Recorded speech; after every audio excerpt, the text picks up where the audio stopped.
प्रभात मंडळी, श्री स्वामी समर्थ, जय शिवराय। आज 2-3 दिवसानंतर पावसाने धुव्वाधार बॅटिंग करायला सुरुवात केलेली आहे। अशा प्रकारे पावसाचं आगमन धडाकेबाज पद्धतीने झालं आहे। तुम्ही बघू शकता भरपूर पाऊस पडतो आहे इथे। आणि आता काय होईल माहिती आहे का, थोड्या वेळाने ढग अक्षरशः डोंगरांना लपवणार। आता थोडे तरी डोंगर दिसत आहेत जसे की तुम्ही बघत आहात, पण थोड्या वेळाने हे पूर्ण झाकलं जाईल, म्हणजे समोर पूर्ण पांढरी लेअर असणार ढगांची। एवढं सुंदर दिसतं ना हे।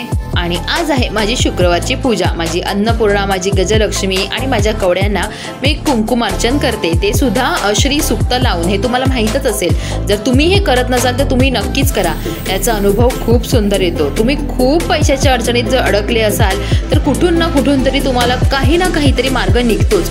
बघा, अशा प्रकारे माझं कुंकुमार्चन हे पूर्ण कंप्लीट झालेलं आहे। श्री सुक्त लावणं हे खूप महत्त्वाचं आहे कुंकुमार्चन करताना। तर आता मी हे केलेलं आहे। आता मी स्वच्छ पुसून ह्यांना जागेवरती ठेवणार, मग गंध लावून यांची पूजा करणार।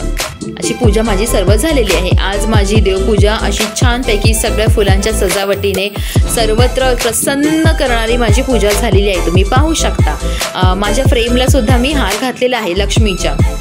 आणि आज पूजा केल्यानंतर टॅन माझा फेवरेट नाश्ता, बुर्जी, चपाती आणि चहा। आहा, इतकं सुंदर लागतं ना। आणि नाश्ता करून आता मी निघाली आहे बाबूला शाळेत घ्यायला। मला छानपैकी जास्वंदाचं फूल आज मिळालेलं आहे माझ्या बाप्पासाठी। चला तर मग आता मी बाबूला माझ्या शाळेतून घेऊन येते। आज ह्याने पराक्रम केला आहे, बेंचवरून उडी मारली आहे, त्याच्यामुळे ह्याला हे असं लागलं आहे। म्हणजे आतून हे खूप जाड लागतंय, बाहेरून ह्याला दुखत नसेल तरी मी खूप वेळा विचारलं की काय लागलं, तर म्हणे मला माहिती नाही। तर कदाचित मस्ती करताना ह्याला काहीतरी लागलं आहे, तुम्ही बघू शकता हे जाड झालं आहे। आता मी निघाली आहे माझ्या दुकानात जायला। माझ्या झोपलेल्या चेहऱ्यावर बघून तुम्हाला कळालंच असेल की मी आता दुकानाच्या दिशेने रवाना झालेली आहे। असं बघा, सकाळी एवढा पाऊस होता आणि आता बघा पूर्ण ढग स्वच्छ झालेले आहेत। अजिबात पाऊस नाही, पण गरम भरपूर होत आहे। आणि अशा टवटवीत हिरव्यागार झाडं आजूबाजूला आहेत।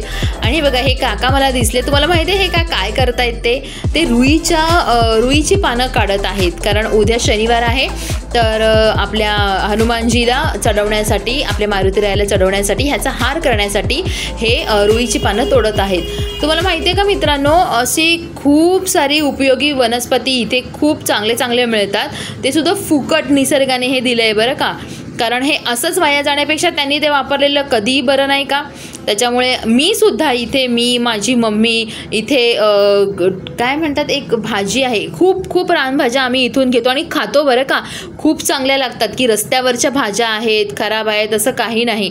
टाकळा वगैरे भाज्या आम्ही इथून घेतो। आणि आज माझा धबधबा स्पष्ट दिसत आहे, कारण सगळे ढग बाजूला झाले आहेत आणि पावसाचं तसं फारसं वातावरण नाही आहे, गरम भरपूर होतं आहे, त्याच्यामुळे मी माझा लकी धबधबा बघितला आहे।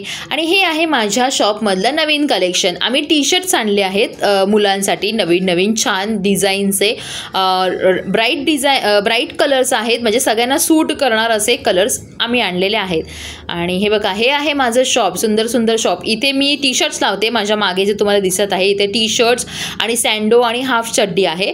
आणि इथे सगळे कुर्ते लावलेत। आणि तो जो उभा दिसतो आहे 1, 2, 3 हे तिघेही मी ह्यांना बाहेर उभं करते कुर्ता लावून ॲक्च्युली, पण आता पावसामुळे मी ह्यांना बाहेर उभं करत नाही, कारण ते पूर्णपणे भिजून जातात आणि सगळे कपडे खराब होतात। आणि हा आहे माझ्या दुकानाचा एंट्रान्स। मित्रांनो, जर तुम्ही खूप देवदेव करत असाल, खूप पूजा करत असाल, खूप मनापासून देवाची भक्ती करत असाल, पण तुमच्यामुळे एकाच्या जरी डोळ्यात पाणी आलं ना, तर त्या भक्तीचं काहीही होऊ शकत नाही। ती श्रद्धा अक्षरशः फेल ठरते, असफल ठरते।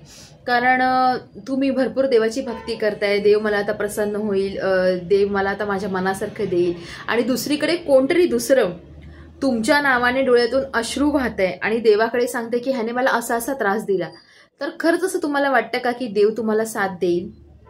कधीच नाही मित्रांनो। त्याच्यामुळे पाहिजे तर भक्ती कमी करा, पूजा कमी करा, पण दुसऱ्यांची मदत नक्कीच करा। म्हणजे तुम्हाला असं सांगत नाही की भरपूर मदत करा, पण तुम्हाला जसं जमेल तसं ॲटलिस्ट माणुसकीच्या नात्याने त्यांना मदत करा, ज्यांना मदतीची खूप गरज आहे अशा लोकांना। तर आजचा हा माझा व्हिडिओ, असा छोटासा व्लॉग जर तुम्हाला आवडला असेल तर नक्कीच लाईक करा, शेअर करा आणि सबस्क्राईब करा। Thank you so much.